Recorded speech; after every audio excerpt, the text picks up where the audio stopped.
Australia remains steadfastly committed to strictly enforcing UN Security Council sanctions on North Korea, and it's essential that all countries do the same.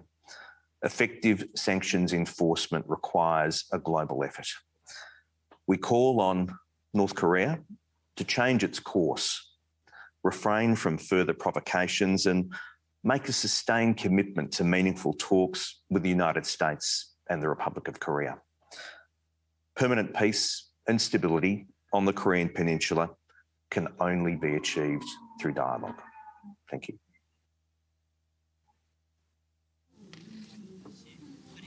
Thank you, Ambassador Fifield. We would like to now share with you a video message by His Excellency Ambassador Olof Skog, Ambassador Extraordinary and Plenipotentiary, Head of Delegation of the European Union. At the outset, allow me to thank the organizers for this opportunity to speak and for giving us the privilege to co-host today's event.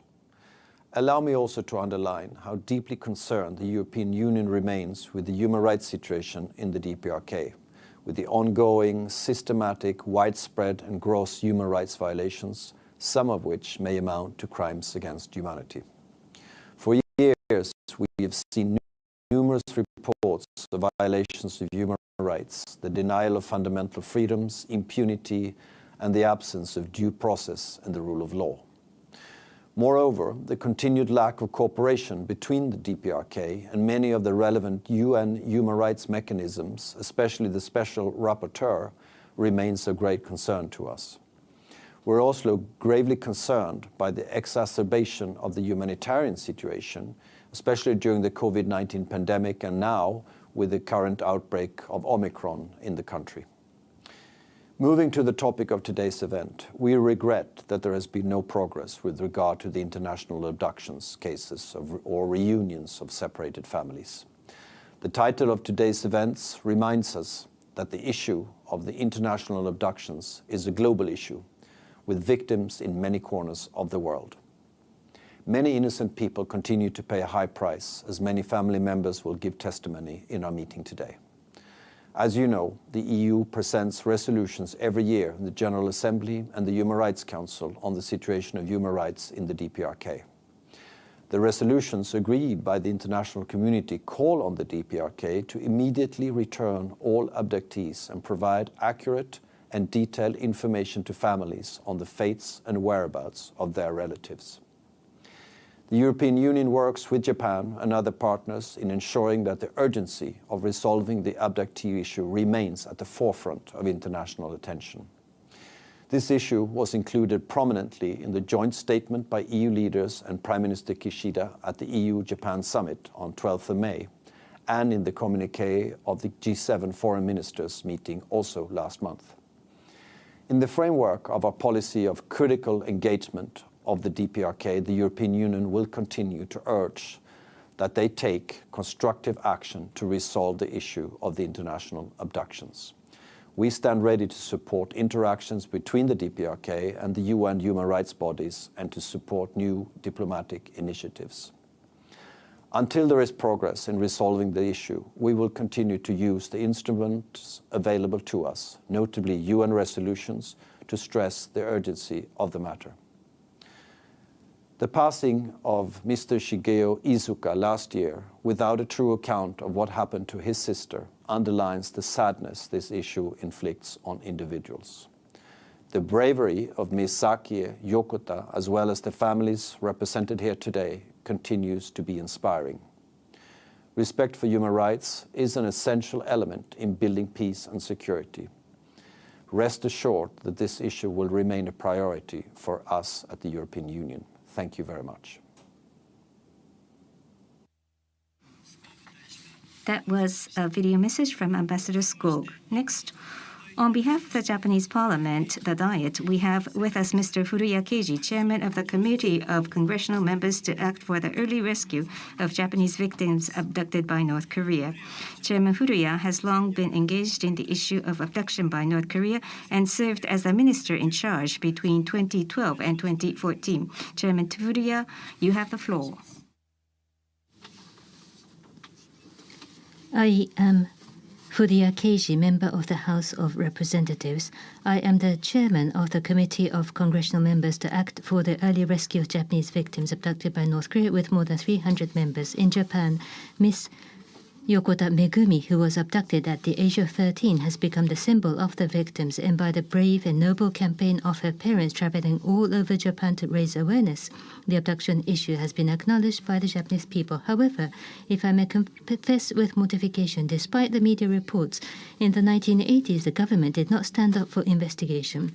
That was because from the latter half of the 1980s to the beginning of the 1990s was the time when Japan was trying to normalize diplomatic relations with North Korea. And Miss Soga Hitomi, who later managed to return to Japan, said that when influential members of parliament visited North Korea, she secretly listened to the radio under the blanket, hoped vaguely that they had come to take the victims back home, but was plunged into the bottom of the abyss as she waited and waited in vain. In 2002, some of the victims returned, but the death certificates or DNA reports of the remains of the victims who North Korea said had died all turned out to be fabricated. In 2005, during the first Abe administration, the minister responsible for abduction and the government headquarters were established for the first time. After that, there were some developments towards the resolution of the issue, but due to the unstable domestic political climate when our prime minister changed every year, there was simply no progress. When the second Abe administration started in 2012, as the minister in charge, I tried to strengthen our collaboration with the US and other countries.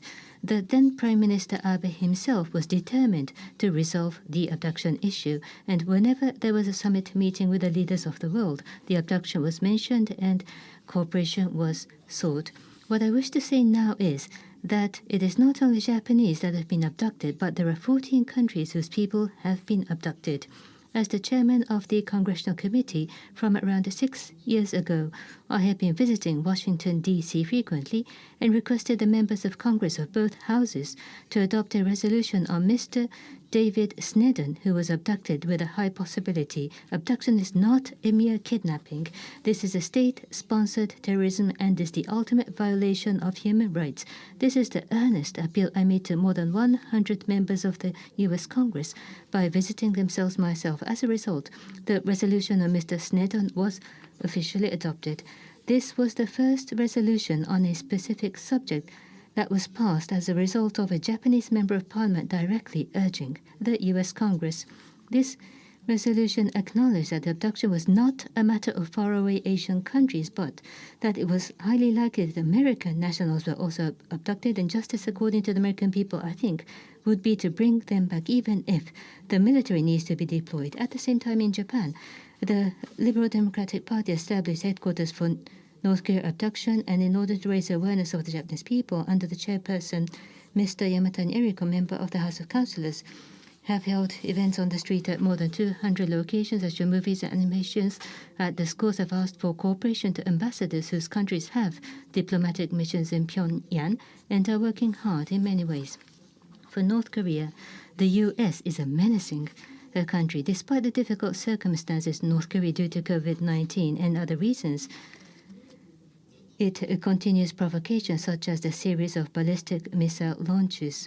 In order to resolve the abduction issue, former Prime Minister Suga and Abe, as well as the incumbent Prime Minister Kishida, all have said that they will meet Chairman Kim Jong-un without preconditions, and it is recognized that a bilateral final resolution is possible. But the cooperation with respective countries, including the most powerful ally, the U.S., are also indispensable. The Biden administration also acknowledges that the abduction is the ultimate violation of human rights, and efforts to resolve this issue was mentioned at the Japan-U.S. Leaders Summit meeting last month. The important point is to make Chairman Kim Jong-un recognize that the resolution of the abduction issue is exactly what can bring a bright future for North Korea. In a dictatorship like North Korea, Kim Jong-un alone holds all the authority. As of September this year, 20 years would have passed since the return of some of the abductees. We must take the fact that since then no single victim has managed to step back onto the homeland to heart. Let us continue to work together with all possible measures. Thank you for your kind attention. Thank you very much, Chairman Furuya. Now, let us now move on to the appeal by the families of victims. Today, we are joined by family members from Japan, the US, and Thailand. First, Mr. Yokota Takuya, younger brother of Ms. Yokota Megumi and representative of the Association of Families of Japanese Kidnapped by North Korea, will make an appeal. Ms. Yokota Megumi was abducted by North Korea in Niigata City in 1977 when she was 13. Mr. Yokota, please go ahead. Good evening and good morning. I am Yokota Takuya, representative of the Association of Families of Japanese Kidnapped by North Korea. I'm truly grateful for this opportunity to convene with all of you and to reaffirm our solidarity and united will to work towards the prompt resolution of the gross violation of human rights by North Korea and the abduction issue. I also wish to extend my deepest gratitude to the governments of Japan, the US, the Australia, and the delegation of the European Union for co-hosting this UN symposium. My sister Megumi was abducted by agents of DPRK 45 years ago in November 1977 on her way home from junior high school. The agents, without hesitation, intruded into Japan's territorial waters and kidnapped an innocent 13-year-old girl. Until this day, they have been confining in custody my sister and many other victims of abduction, placing them under stringent surveillance around the clock to check who is doing what at any given moment. North Korea is suffering from chronic and structural shortage of food. Underdeveloped health infrastructure is left untouched without any improvement as the government devotes itself to nuclear development and ballistic missile launches. Deprived of the freedom of movement and speech, the abductees are forced upon them unimaginable miseries day in, day out. The international community must not tolerate such gross and appalling violation of human rights. We must rescue our families who are waiting to be saved. Each of the victims had bonds with their precious families. They had siblings and a bright future to make their dreams come true. Violation of sovereignty of another nation through unilateral change of status quo by force, rule by violence and fear, violation of human rights of innocent citizens through abduction, let alone placing them under custody for 45 years and continuing hostage diplomacy is impermissible for any reason. The international community must confront North Korea in solidarity with strong determination to resolve the issue of human rights violation and abduction. In February this year, aggression of Ukraine by Russia began. In order to regain the sovereignty of the states, human rights of each citizen, and the bond and peaceful time spent with families, the people of Ukraine are fighting with courageous will and action, which we are witnessing. We have learned how one outrageous act can so easily destruct peace and security. We reaffirm the need to never permit unilateral change of status quo by force and to stand against any such attempts. We also have been reminded of the need for the global community to unite in solidarity. Now, what about the gross violation of human rights through unilateral change of status quo as well as abductions by North Korea? Are we rendering our ears to the voiceless calls? Is the world boldly and squarely confronting the North Korean authorities which continue to confine abductees? Are we imposing enough pressure on North Korea to solve these issues? I truly hope that governments around the world will think over these questions seriously. Finally, I have a message to Chairman Kim Jong-un. If you commit to the resolution of the abduction issue, which is an issue over human rights, in other words, to the immediate return of all abductees altogether at once, we can regain a bright future. At the same time, North Korea can also enjoy a bright future by being granted humanitarian assistance and healthcare support. Chairman Kim, I urge you to be brave and make the decision to fully and completely resolve the abduction issue. Ladies and gentlemen, our battle continues. Let us keep on striding by upholding the resolve never to give up. Our words are our weapons. Thank you. Thank you, Mr. Yokota, for those powerful words. We will never give up. That message has resonated to all corners of this globe. Next, we invite Mr. Iizuka Koichiro, eldest son of Ms. Taguchi Yaeko and Secretary General of the Association of Families. Mr. Iizuka, please go ahead. At the age of 22, Taguchi Yaeko-san was abducted by North Korea. Please go ahead. Good evening, good morning. Thank you for joining the online International Symposium, and thank you for this opportunity. My mother, Taguchi Yaeko, went missing all of a sudden 44 years ago on the 29th of June, leaving behind myself at age 1 and my 3-year-old sister. At the time, people close to her were suspicious why she would leave behind the little children and go missing. For as long as 24 years, her whereabouts remained unknown. As the Japan-North Korea Leaders Summit meeting in September 2002 took place, her whereabouts was found out. North Korea admitted the adoption offer and told the Japanese government that she was killed in a traffic accident in North Korea in 1987. When I heard that news, I was so depressed that I had searched for my mother, whose voice or how she looked like I did not know. And now that it was all over, that I would never ever get to know her voice or how she looked like, I imagined how she must have felt leaving behind 2 little children, not able to see the sweet ones growing up, not able to hug them, not able to laugh together, not able to quarrel and argue like parent and children. For 24 years, just remember the children just crying, just living in North Korea in utter despair. However, later, it was discovered that that was not true. The death of Taguchi Yaeko in the report of North Korea was totally unfounded. The death certificate presented by North Korea in 2002 was a fabrication, and after Japan insisted and a new report on traffic accidents was presented in 2004, the name of Taguchi Yaeko was not included. Cases like my mother, Miss Yaeko, being abducted by North Korea amounts to 17 cases, counting only those officially designated by the government of Japan. 5 of them managed to return in 2002, but after 20 years now, 12 have still not come back. Regarding these unreturned 12, North Korea says that 8 have died and 4 never entered North Korea, but all the explanations are unnatural or inconsistent, and there is nothing to prove their death. Furthermore, it is not only Japanese who were abducted by North Korea.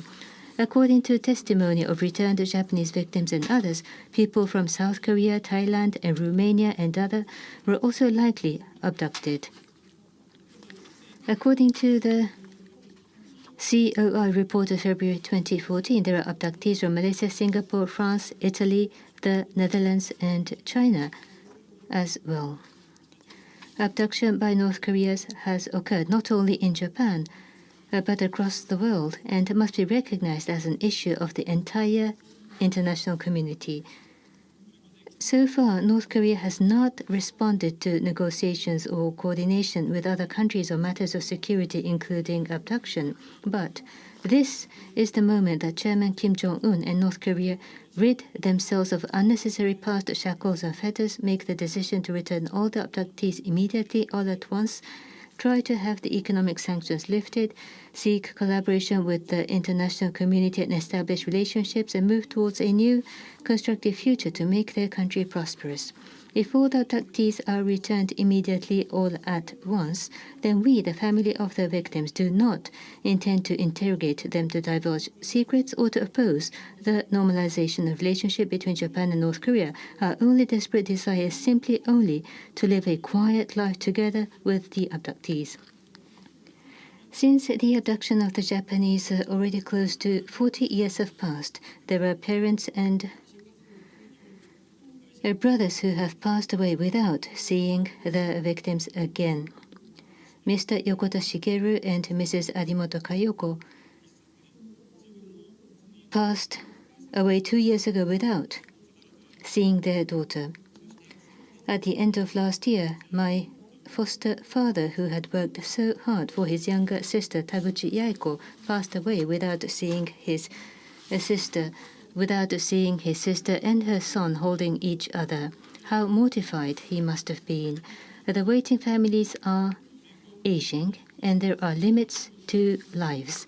The abduction issue is not a matter that can wait any longer. Therefore, I plead to you all, if the international community, if the negotiation abduction might start earlier than the nuclear missile matters between Japan and North Korea, please do allow that to happen. I ask you. The abduction is a matter of lives. So much time has passed since they were taken, and families must not be ripped apart by death any longer. Finally, I sincerely hope that not only Japanese victims, but all the victims of the world return to their respective homeland as soon as possible and reunite with their families again. I ask for your cooperation so that my mother Yaiko and I can start a family. Dear participants, I ask for your continued understanding and cooperation. Thank you. Thank you very much, Mr. Iizuka. That there is no time left to resolve the issue. I feel it painfully. Next will be Mr. Hayasaka Yuji, the older brother of Mr. Hayasaka Katsuo, and Mr. Hayasaka Enakichi, the younger brother of Mr. Hayasaka Katsuo, Secretary of the Family Association of the Missing Persons, probably related to the DPRK. Mr. Hayasaka Katsuo went missing in 1968 at the age of 24 in the Sumida ward of Tokyo. Mr. Hayasaka Enakichi, please.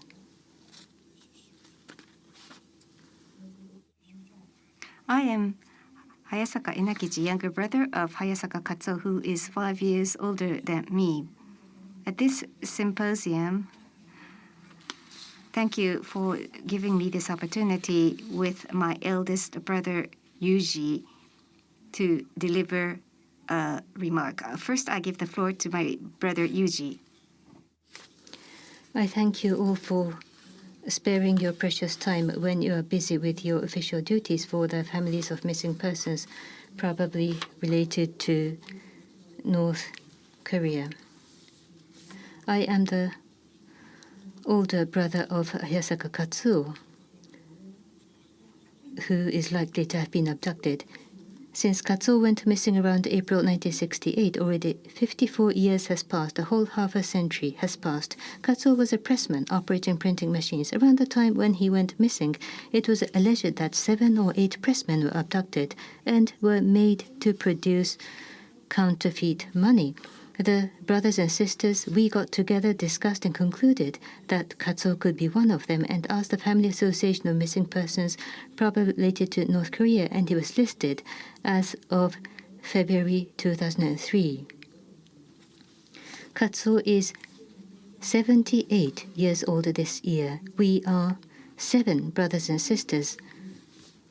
4 of us are in their 80s. 3 are in their 70s. So, we are very old, and there is not a moment to spare. This applies not only to our brothers and sisters, ourselves, but to many of the families of missing persons, probably related to North Korea. We want the government to act responsibly and return the child, big brother, big sister, little brother, little sister to the family, to rescue them as soon as possible. We want to see our missing family as soon as possible. As I said, waiting families are aging, and not a moment can be lost. I sincerely hope that progress will be made for early resolution during the Kishida administration. This is my appeal as one family of missing persons probably related to North Korea. Thank you. June 16, 2022, Hayasaka Yuji. I am Hayasaka Enakichi, younger brother of Hayasaka Katsuo, who is 5 years older than me. My eldest brother Yuji just explained that it is probable that our brother Katsuo had been abducted along with a few others in the printing business and forced to be engaged in the production of high-precision counterfeit US dollar banknotes called supernotes, which became quite a major problem back then. After we became aware of the possibility of abduction, in order to have our brother be officially recognized as an abductee through the investigation by the government, from 2006 to 2007, we approached the governor of Miyagi Prefecture, our birthplace, and mayors of municipalities in Miyagi engaged in a campaign and collected signatures of 44,865 citizens and requested official recognition as abduction and early resolution of the matter to the government, but have not seen any progress since.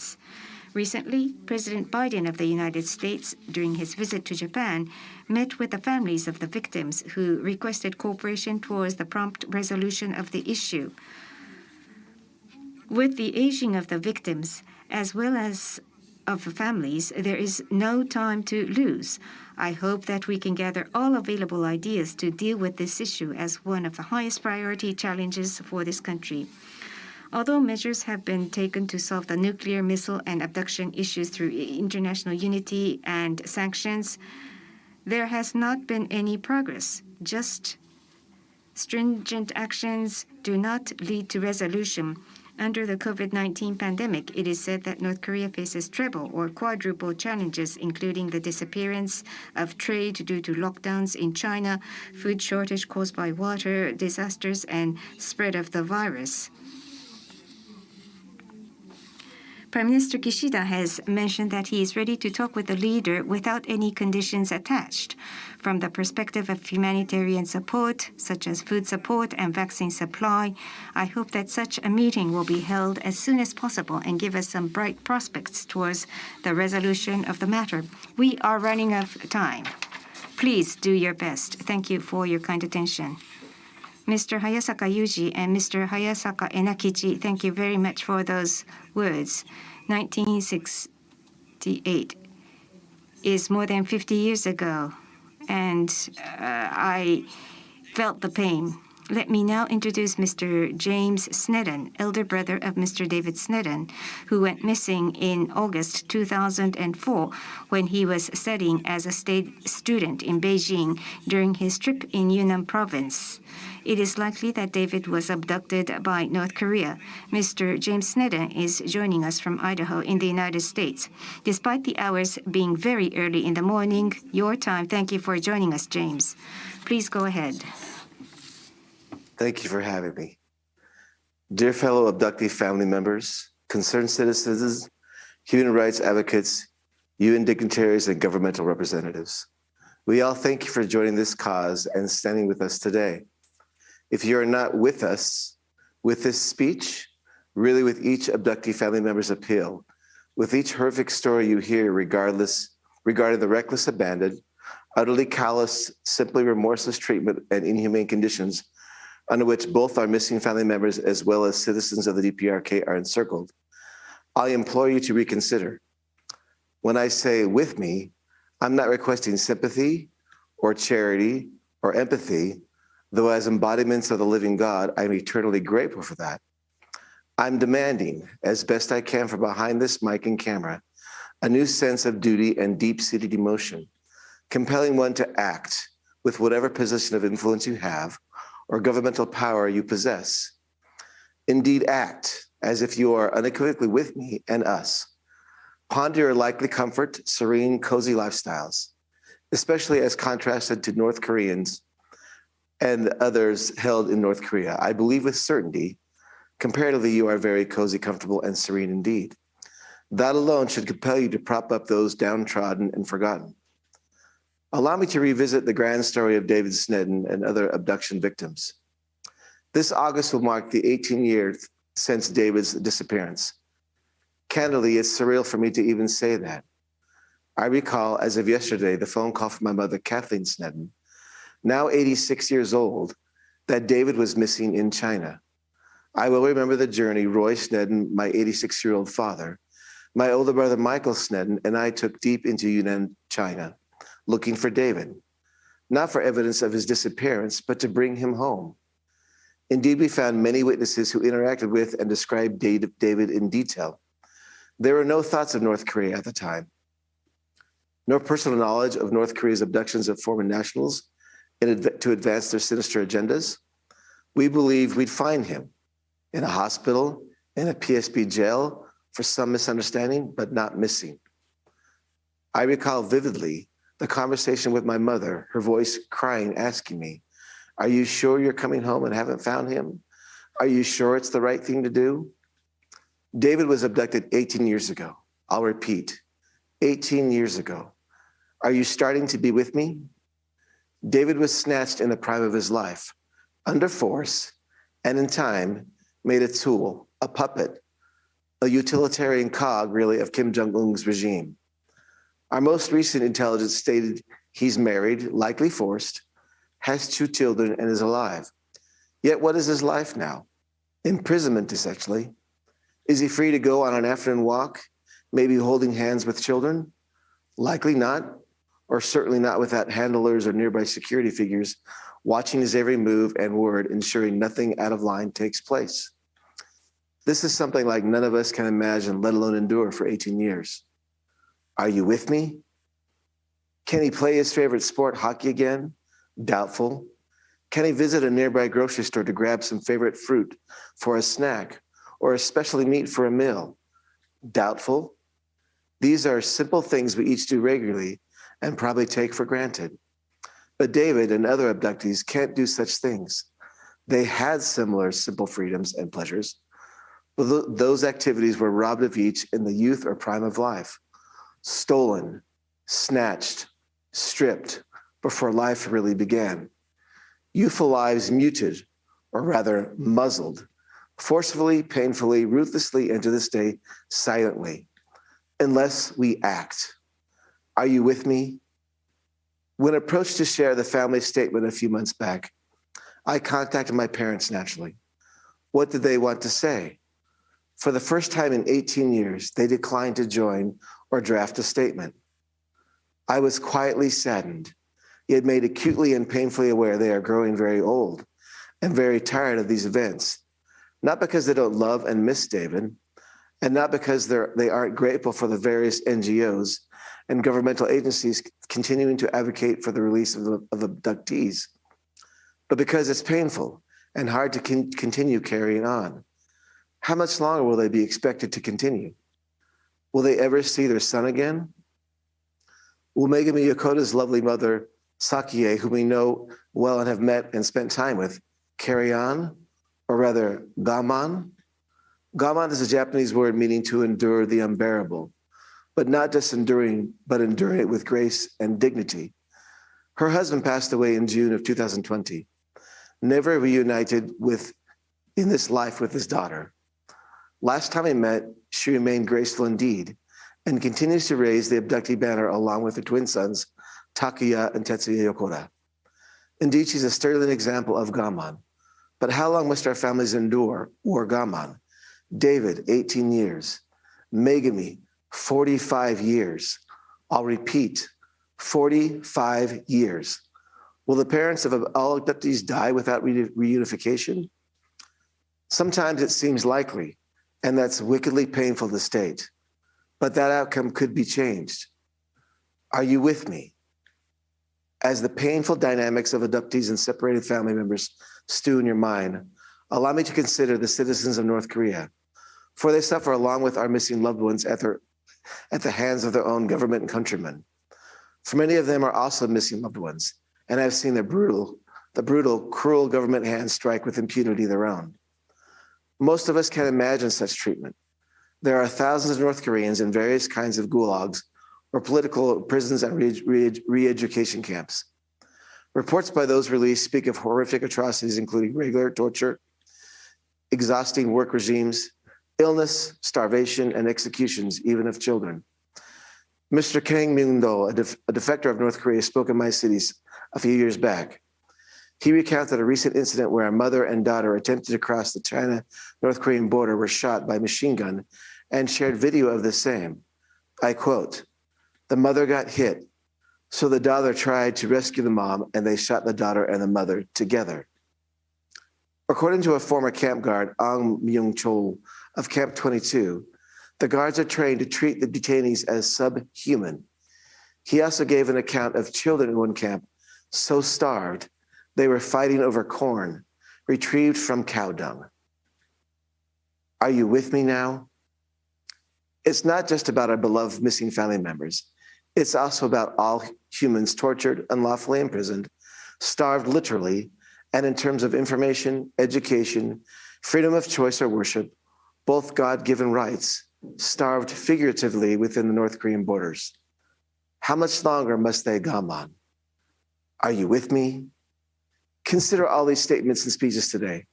Consider the evidence of atrocities committed against humanity, both abductees of North Korean citizens. Then consider your comparative blessed circumstances and what you might do to help educate and elucidate others on this cause and the implorable conditions in which our abducted family members and the North Korean citizens live. Commit yourself to act from this point forward, in whatever capacity you stand, for the betterment north of the 30th parallel. In the words of a famous ad campaign, just do it. Are you with us? Thank you very much. Thank you very much, Mr. Snedon. That was the essential point of the abduction issue. Just act. Thank you very much for your powerful message. And next is Mr. Ban Jong Pan Choi, the nephew of Miss Anocha Pan Choi. Miss Anocha Pan Choi went missing in Macau in 1978 and is believed to have been abducted by North Korea. Mr. Pan Choi is joining us from Chiang Mai, Thailand. The floor is yours.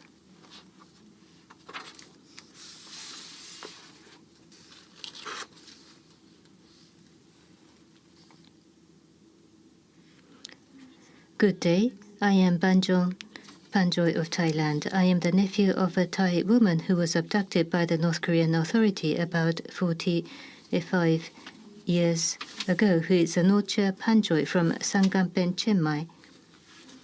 It was back in 1978.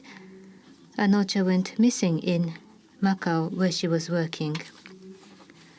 We got to know she was missing by a letter from a friend of her who had gone to work in Macau together.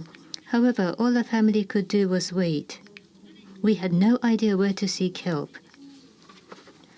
45 years ago, means of transportation was very limited in rural Thailand, difficult to travel. Our family had no money to go searching for her. 27 years passed after that. I have a vivid memory of that day. It was November 1st, 2005, 7:30 in the evening. Skamu Panjoy, the older brother of Anocha, who is my father, was watching the evening ITV news. The TV reporter said that a Thai woman had been abducted by North Korea and her name was Anoche. My father saw the photograph of the woman on the left side of the TV screen and said immediately, "That's Anocha. She is in North Korea." My father and I went to the local government office to tell this truth to the governor of Sangampen. Later, media reporters came to our house.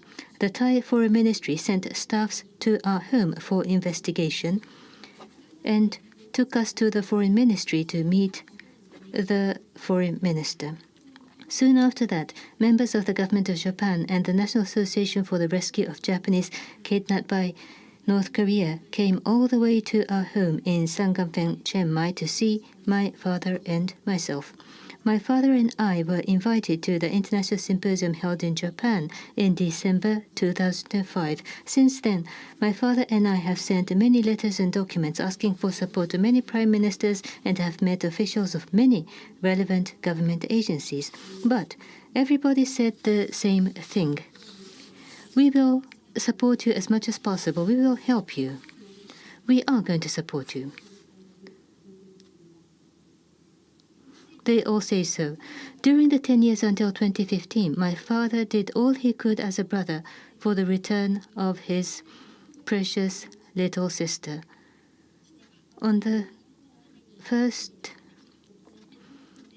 My father did all he could do as the brother. On the 1st of May 2015, That was Friday, 1:30 in the afternoon. Skam Panjoy, the big brother of Anocha and my father, quietly passed away. He never saw his sister again. He passed away aching to allow his sister return to her homeland. Before he died, the following was what he told me. Please look after your mother, little sister, and the family. Do not forget your Aunt Anocha. Please travel to check whether she is alive. If you cannot travel, ask others to go find her and bring her back home. I won't live long. Don't forget about this. I promised Father that I will do all I can and search for Auntie Anocha. 45 years have passed since Anocha went missing. There is no progress and no government agency has called us. Thailand is a hierarchical class country. It is clearly divided between the rich and the poor. My family and I have always felt that no one is interested in this matter. No one is trying to lend a helping hand because Anocha is a farmer's child from a rural village and poor. Had Anocha been a child of a rich family of high status, we think she would have returned long ago. The only hope we have to seek support for the search for Anocha are the government of Japan, the National Association for the Rescue of Japanese Kidnapped by North Korea, the families of the abductees, and the right to freedom and the human rights supposed to exist in the world. At the moment, everybody is having a hard time due to COVID-19 pandemic. All people across the world are affected. Therefore, we had thought that there is no one left who would help us on this matter. But today, this UN symposium is held and we are so encouraged. We have managed to feel that there is someone who cares and understands the agony of us, the families of the abductees, who stands side by side with us, that we are not yet abandoned. It is only because of you all here today that I am able to keep up my hope. I look forward to seeing the families of the abductees again soon. May I conclude my message with a heartfelt gratitude on behalf of the Panjoy family to all the participants in the mass media community. Thank you. Thank you very much, Mr. Panjoy, about your aunt Joy. We have not forgotten. We all remember her, and we are going to work together to bring her back. Thank you very much for your attention. This was the appeal directly by the families of the victims. We now will move on to the panel discussion. Allow me to continue serving as the moderator. Let me introduce to you today's panelists. The title of the panel discussion is International Partnership to Resolve the Abductions Issue as a Global Issue. There has been a change in the international community, such as the new government in ROK, and there is fear that North Korea may engage in the 7th nuclear test. And they are increasing their persistence towards their nuclear and missile program, which is unacceptable. On the other hand, in order to solve the abduction issue, we need to pull them out and get them at the table of dialogue. So today, we have with us veteran diplomats, 2 of them who had been stationed in North Korea as ambassadors. Let me introduce to you today's panelists. Joining us from London, UK, Ambassador Alistair Morgan, former ambassador of the United Kingdom to North Korea. welcome Ambassador Morgan. For 4 years between December 2015 and December 2019, Ambassador Morgan served as the UK ambassador to North Korea and experienced the situation and witnessed the status of affairs on site. Currently, he is a visiting senior research fellow at King's College London. We are also joined by Ambassador Jonas Mikael Wendel, former ambassador of Sweden to North Korea. He is joining us from Denmark, Copenhagen. Ambassador Wendel was on duty between 2017 and 2019 as ambassador of Sweden to North Korea and is well informed on the situation on ground. He currently serves an important position at the Nordic Council of Ministers based in Denmark. At the outset, we will ask the panelists for their presentation on the situation in North Korea, the relationship between North Korea and the international community, and the role that the United Nations ought to play. And after the 10-minute intervention by each, I would like to ask them questions regarding the current situation and prospects for the future. And at the very end, we would like to discuss the optimal approach as we seek the resolution of this very serious challenge of abduction issue. First, we will ask each panelist for the initial intervention. First, Ambassador Morgan, please. Professor Hoshino, thank you very much indeed for your introduction. And I'm honored to be given this chance to salute the courage and fortitude of the family members of suspected abductees, and also to commend the work of the government of Japan in internationalizing the issue, making sure that there is international awareness to try to achieve the rapid resolution that the issue needs. I was British ambassador in Japan from December 2015, in fact, to December 2018, though I went after that to continue working on DPRK issues. When I was ambassador in the DPRK, the United Kingdom, like other EU member states at the time, was pursuing a policy of critical engagement, which meant that we raised issues of concern directly with the government of the DPRK. Issues of concern included, of course, the nuclear issue, and that did dominate my time there, but we also raised human rights issues.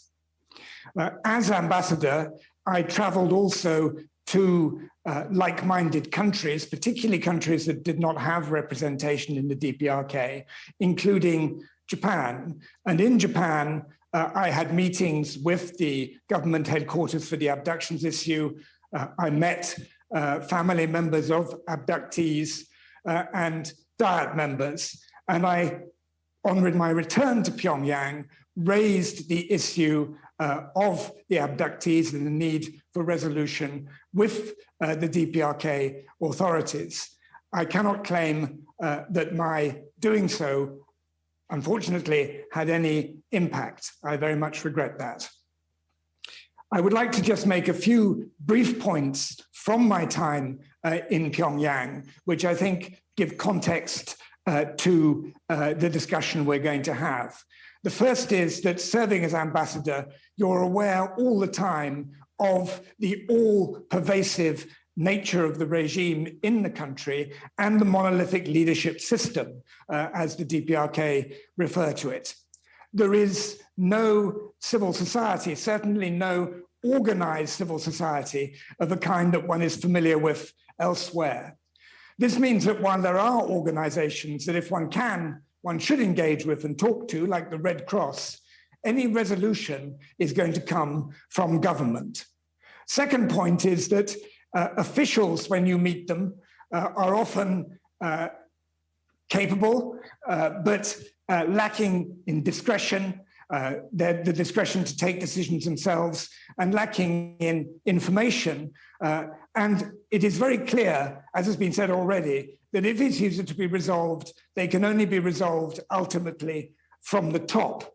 I think the decision by President Trump to engage with Kim Jong-un directly reflected that.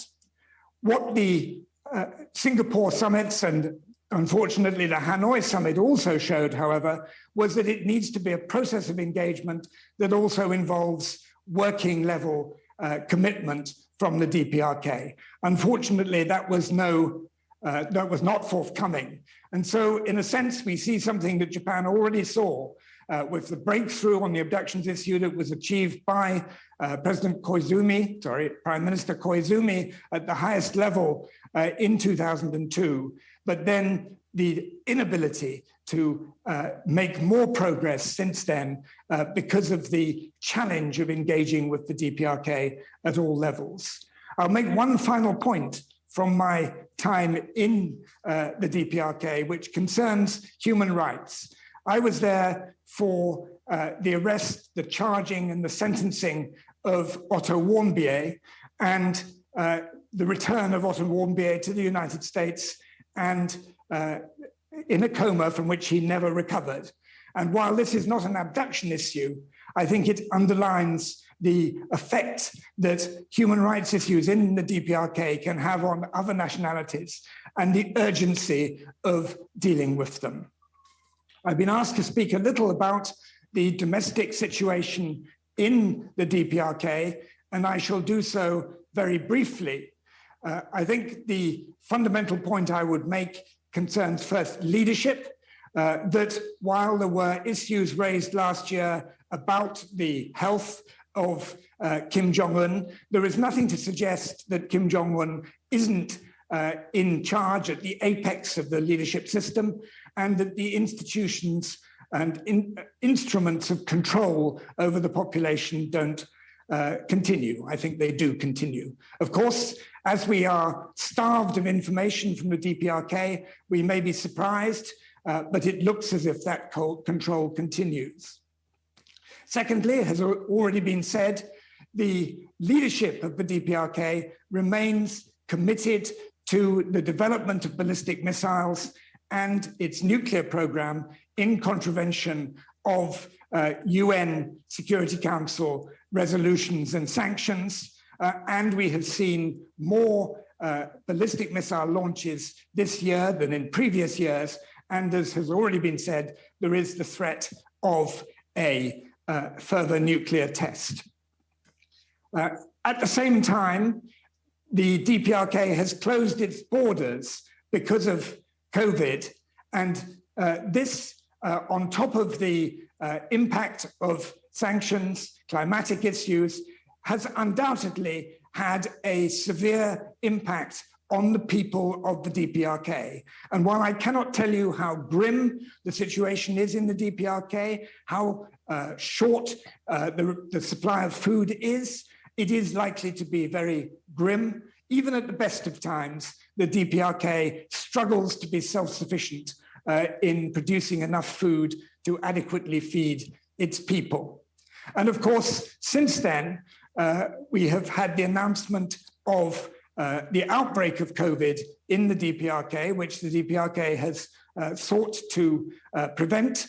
There is no obvious healthcare system that is capable of dealing with that with specific medication in the DPRK, though there is an infrastructure of care. And we have no way of assessing, I certainly have no way of assessing whether the figures for mortality that have been released are accurate or not. But clearly, it exacerbates the situation.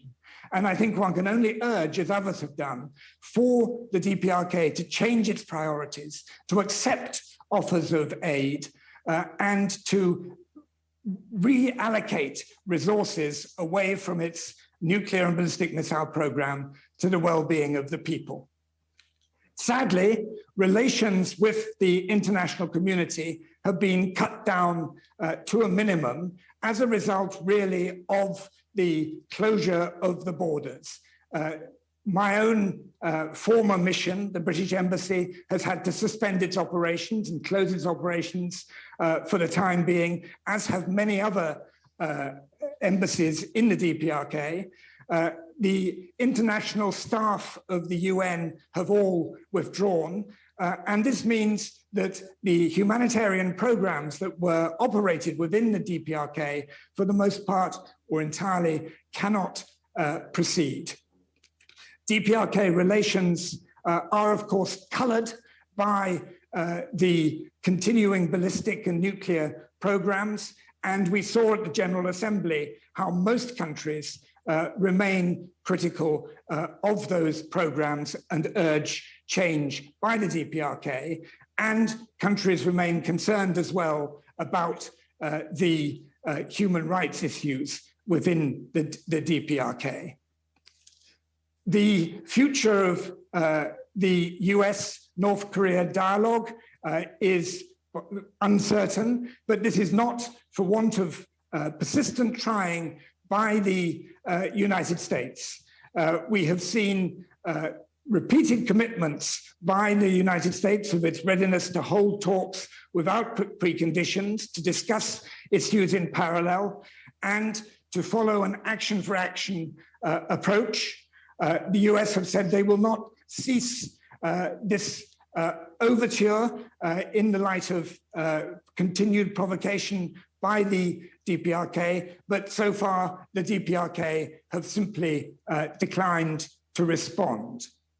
Prospects are also poor in relation to North-South relations, though the DPRK have maintained the military hotline, which was closed at one point, and they have rowed back somewhat from the hot language that was used in relation to candidate Yoon during the presidential election. But I think that the indication by President Yoon of his engagement with the United States in exercises, his commitment to share information and engage with Japan and the United States trilaterally in defense matters, and indeed the raising by the Republic of Korea of human rights issues, all mean that the likelihood of improved relations with the DPRK is slim, though of course it does open up opportunities for international collaboration, including between the ROK and Japan. China remains on as good terms as it can with the DPRK, and it continues to have a mission, an embassy open in the DPRK, and the United States and no doubt Japan continue to raise their issues with the DPRK in discussion with China and urge China to raise them with the DPRK when they are in contact. China is assumed still to have a common interest with the United States and other countries in the denuclearization of the Korean Peninsula, in the ending of the DPRK programs infringing on the UN sanctions. But of course, the polarization within the Security Council is well known, and we may return to this in discussion. The UN has many functions, some of which have been discussed already. There's the role of the Security Council in relation to peace and security, and the General Assembly has some role there, as we have seen in the recent debate. There is the Human Rights Council, there is the annual resolution of in the General Assembly, there is the work of the Special Rapporteur on human rights in the DPRK. These are all important channels and fora for raising the issue of human rights. They ought to be more than that. They ought to be channels for resolution, and we can come back to talk more about that. There is also a role for the Secretariat and for the Secretary General to speak out on these matters, and we saw that with Jeffrey Feltman's visit to Pyongyang in 2017. But at the moment, the openings for the Secretariat and the Secretary General are limited. And I have already referred to the unfortunate withdrawal from Pyongyang of the international staff of the UN organizations. Sadly, the outlook for North Korea is, in my view, negative. Border restrictions are likely to continue to the detriment of the economic activity of the people of North Korea, and with the continuing challenge of engagement. Ballistic missile launches are likely to continue. The DPRK has made clear that it has no intention of abandoning these programs, which it views as a deterrent. And we have already referred to the possibility of a further nuclear test.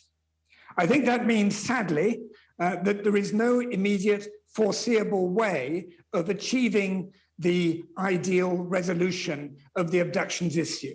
And the ideal resolution is the set of requests, set of demands made by the families and also by the government of Japan for the immediate release of living abductees, for full information and evidence concerning abductees, and there's also a request for extradition of those who were involved in the abductions. I cannot, in good faith and good conscience, offer optimism. The clouds are grey. Sunlight can come through grey clouds. There can be a change, but I think there needs to be a fundamental change in the approach of the DPRK for there to be progress made. And in the meantime, you are right to persist. It's not only a moral duty to persist, it is the only way of ensuring that the issue has any chance of resolution. And raising issues concerning abductees and other human rights issues does not, in my view, affect the prospects, which are also poor, of resolving issues relating to ballistic missiles and nuclear weapons. So again, I commend you for your courage and your persistence, and I hope for a turn for the better. Thank you.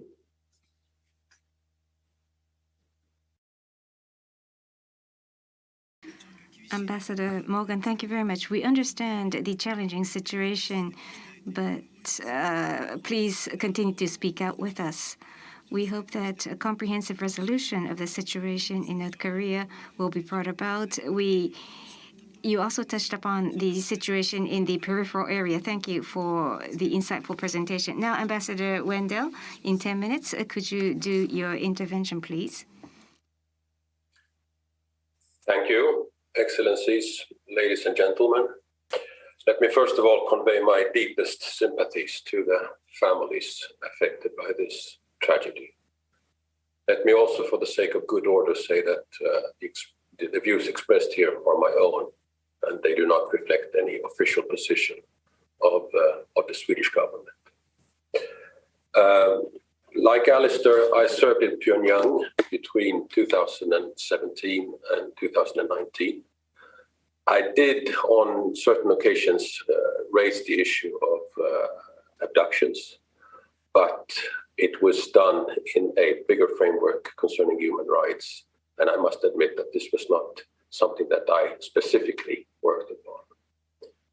But let me, like Alistair, share some of the insights gained from working in DPRK. I hope they will complement what Alistair said rather than contradict what he said. But if they do, see this as a reflection of the complexity of DPRK society. Let me begin to say a few words about the nature of the system as such.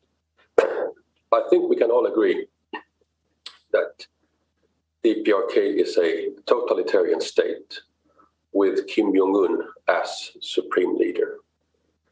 But I do believe that Kim Jong-un is not the only source of power. And there are certain constraints to what he can do, and there are also pressures on him to deliver. And I think much of my time in Pyongyang was spent trying to understand how these dynamics worked and how they influenced DPRK's behavior. So the extent to which Kim Jong-un has to compromise and balance different interests is crucial to understand DPRK. It is also very difficult to understand, especially from the outside. And COVID-19, of course, has not made this easier. This brings me to what was also brought up by Alistair, how we should interpret the increased pace of testing that we have seen this year. I think the testing is partly done for domestic consumption, and it does not reflect a reassessment of the threats DPRK perceives to its security. I think DPRK will continue to build, improve, and also test weapons systems, especially since the risk of new sanctions is quite low, as Russia and China are not in support. This is clearly worrying, and it is a confirmation of the risk that DPRK poses to the stability in the region and beyond. But to assess if the risk is greater now than before, I think we have to understand the reasons behind the testing and the context in which they occur. There could be technical reasons for testing new forms of nuclear weapons in real life, so to say, as DPRK lacks capacity to simulate in computers. In this perspective, testing would be a prolongation of a doctrine already established. But it could also be a sign of a more assertive DPRK trying to gain leverage before initiating new talks with the US. It could also be concessions made to hardliners, again going back to the limits that I think are there to Kim Jong-un's power. Or it could also be a diversion from a tough economic reality. Regardless of the reasons behind the testing, I do not believe that the risk of uncontrollable escalation has increased. At least from the outside, DPRK seems to be stable without real or system-threatening internal conflict. And it is not in that sense deliberately pushing for a conflict. However, as always, the risk of miscalculation and misunderstanding is real and very high. So an accidental or unwanted escalation remains, or the risk of such an escalation remains very high, especially now since our engagement with DPRK is very limited. Left to itself, I believe that the regime in DPRK would eventually pose a bigger and bigger threat to the region and beyond, and eventually to its own population.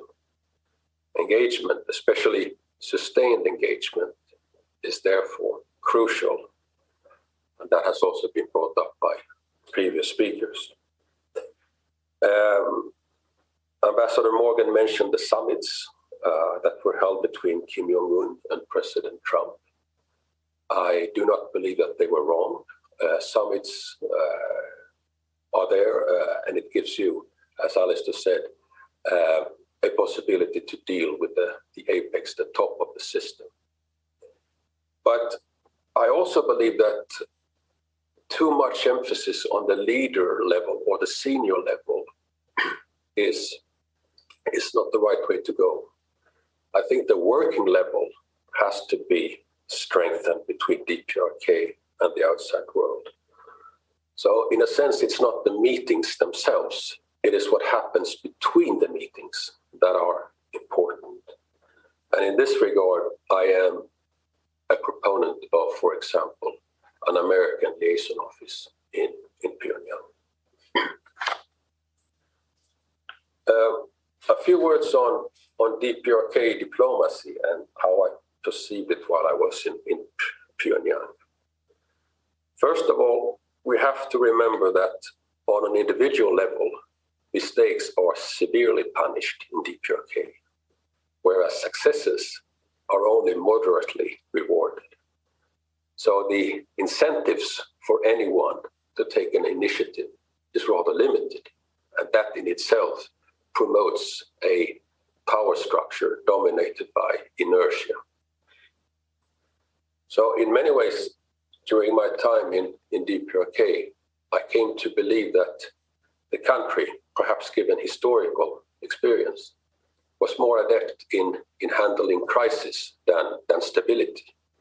And it sometimes seemed more at ease with the limitations set by mistrust than with the possibilities created by mutual trust.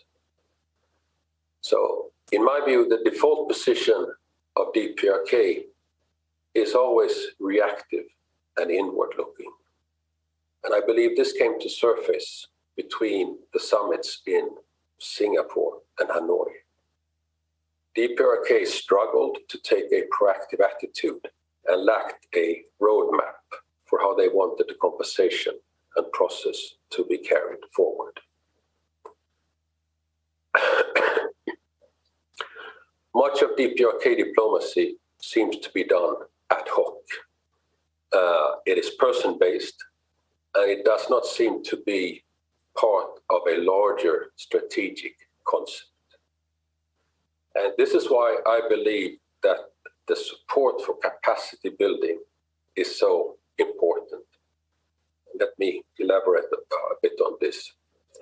I have often been surprised by the notion that somehow DPRK possesses a higher strategic wisdom.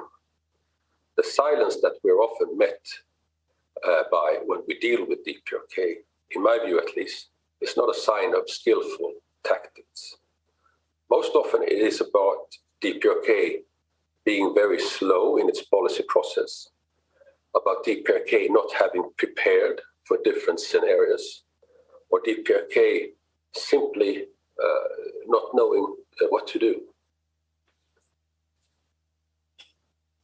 So at least in the diplomacy that I am used to, role play, testing of different scenarios, testing of potential outcomes, that is a natural part of the preparations for any international negotiation.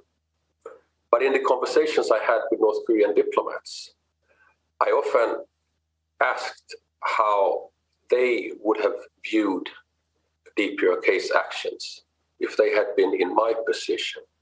And clearly, this was something that they had not reflected upon and something that they were really uncomfortable with. But again, this ability to think in alternatives, in different courses of actions, if that cannot be mustered within the system, I think this is a key task for foreign diplomats present in Pyongyang.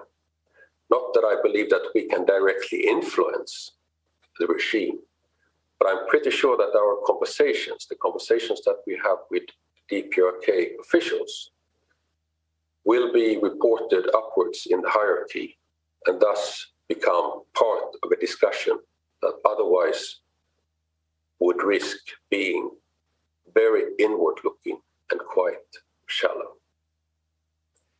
I know it's true that with the help of modern technology, DPRK has good insights into what is happening in the world. But my experience is that they have often great difficulties to give that information the right interpretation and put it into the right context. And clearly, if DPRK does not always understand the outside world, it understands even less of how the outside world views DPRK. During my time in Pyongyang, for instance, I heard angry vitriol about American threats. But when I, in return, raised our concerns about DPRK's promises to sink Japan into the sea and turning the US into ashes and darkness, I was met with complete and genuine surprise over how that comparison could be made. So if we ought to engage, and that I believe we should, how should we do it? I have a few thoughts here that I would like to share if time permits. First, I think we must encourage DPRK to commit to process rather than particular solutions. It's always tempting to go for the grand bargain directly, but I don't think it's realistic when we deal with a state such as DPRK. One way is to gradually build confidence.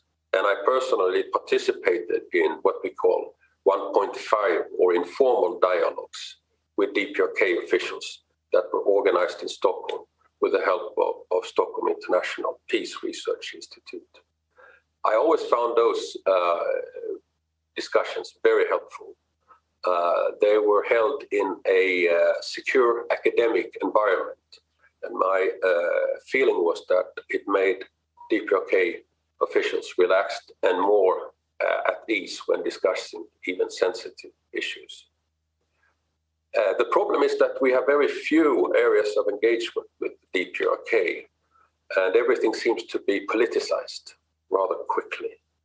Still, I believe that there are topics that we should pursue in order to gain some sort of confidence before we can move into the more difficult issues. And here I speak about issues such as health, culture, sports, and ultimately family reunions.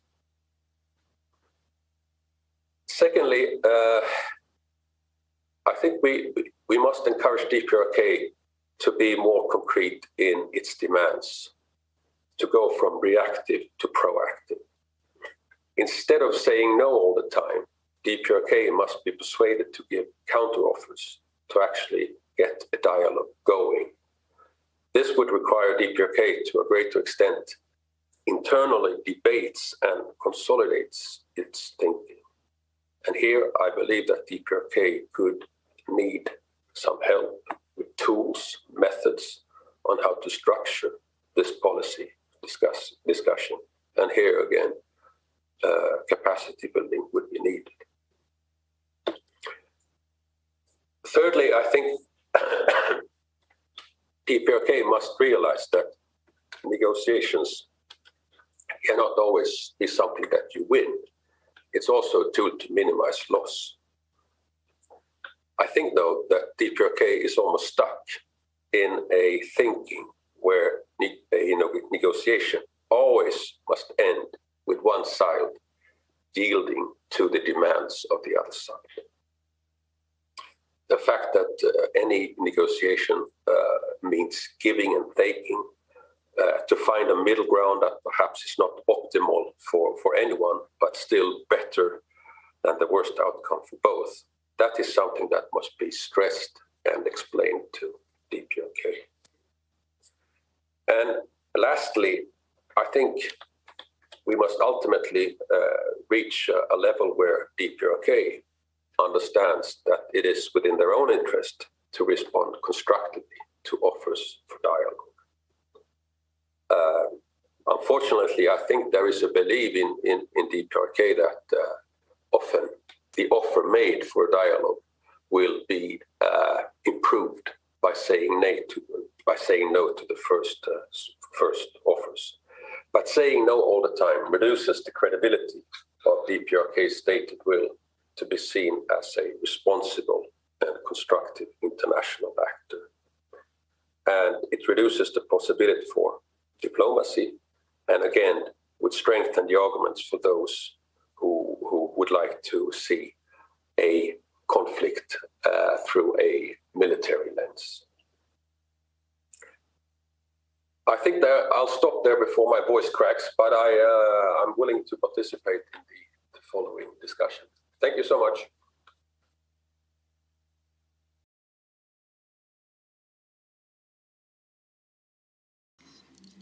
Ambassador Wendell, thank you very much. We don't have any time for questions, but two of you have experienced ambassadorship in North Korea, and you have been, on behalf of the international community, directly communicating to the regime in DPRK the importance of abduction issue and humanitarian issues. Thank you very much. One major theme is the methodology of engagement with North Korea. Ambassador Morgan, you talked about critical engagement, and Ambassador Wendell, you talked about sustainable engagement or sustained engagement. So in order to engage, I think the first step is to know your counterpart. So in that sense, we learned much from the comments made by two of you because your presentations deepened our understanding on DPRK. We would have wanted to go through a few rounds of questions and answers, but due to time constraints, we have to end with my message of gratitude, and we have to close the panel discussion, unfortunately. But your words will be extremely useful as we confront North Korea as we go ahead in the months and years ahead, and those were invaluable advice. The priority of DPRK has to be changed. That's a key. And what can we do in order to persuade them to change their priorities? In many ways, we continue to solicit your great advice on what that could be done. And again, extremely insightful comments were made by two of you. Thank you very much. This will be the end of the panel discussion. During this discussion, we have discussed international cooperation to resolve the abductions issue as a global issue. There was the symposium and the panel discussion. From this UN place, the real voice of the families, I am sure, have been heard widely across the world. Mr. Snedon discussed, "Are you with us?" He repeated, "Are you with us?" We have heard you clearly. We are thinking in the same way. At the conclusion, may I confirm that we are with you. To the painful voice of the families, we sympathize, empathize, we are with them. We reaffirm our determination, and as soon as possible, 1 second quickly as possible, safe return of all other victims. We are going to take action and ask others to cooperate. To the leaders of DPRK, please listen to the voice of the world, listen to the voice of the families. The undescribable days are being passed by the victims, each and every one of them. Please make the political decision that all of them will be returned, and that is what we continue to ask and demand. The resolution of the abduction issue is an opportunity for DPRK itself to overcome this situation. North Korea is violating the UN Security Council resolutions. As long as violation continues, it is important for the international community to take firm action. But not only we asking DPRK, we do not want confrontation. We are asking for peace. In the Pyongyang Declaration of Japan, DPRK, it was future-oriented and it was reflected there. So that is the path that we would like to pursue. Prime Minister Kishida is saying that in order to pioneer a new future between the two countries, he is prepared to meet with Mr. Kim Jong-un without any conditions through today's symposium. In order to resolve abduction, how to engage with North Korea, we think we have learned better. We look forward to progress and advancement. I am sure that we have learned a great deal and have accumulated more wisdom. And with that, we would like to conclude this part of the symposium. Last but not least, I would invite Ambassador Ishikane Kimihiro, Ambassador Extraordinary Plenipotentiary Permanent Representative of Japan to the UN, for his closing remarks. Well, thank you, Mr. Chair. Distinguished representatives, speakers, and participants, thank you very much for the very rich discussion today. I very much appreciate the strong messages from 3 permanent representatives to the United Nations. I hope the United Nations will continue to make every effort towards resolving this issue of global importance. We also heard the voices of the families of the abductees from Japan, the United States, and Thailand. Pain and sorrow of the victims and their families in many countries are truly heartbreaking. I renewed my sense of urgency that there is no time to lose to resolve the abductions issue. I also would like to extend my appreciation to the former ambassadors to North Korea who shared their analysis on North Korea. These insights will prove valuable as we continue to endeavor to resolve the abductions issue. I would like to conclude my remarks by reiterating the commitment of Japan to making every effort toward the early resolution of the abductions issue. I will do my part in New York and hope everyone gathered today will strive towards that end all together. Thank you very much. Thank you, Ambassador Ishikane. This is the end of the online symposium in the UN on the abduction issue. Thank you for your kind participation until the very end of the program.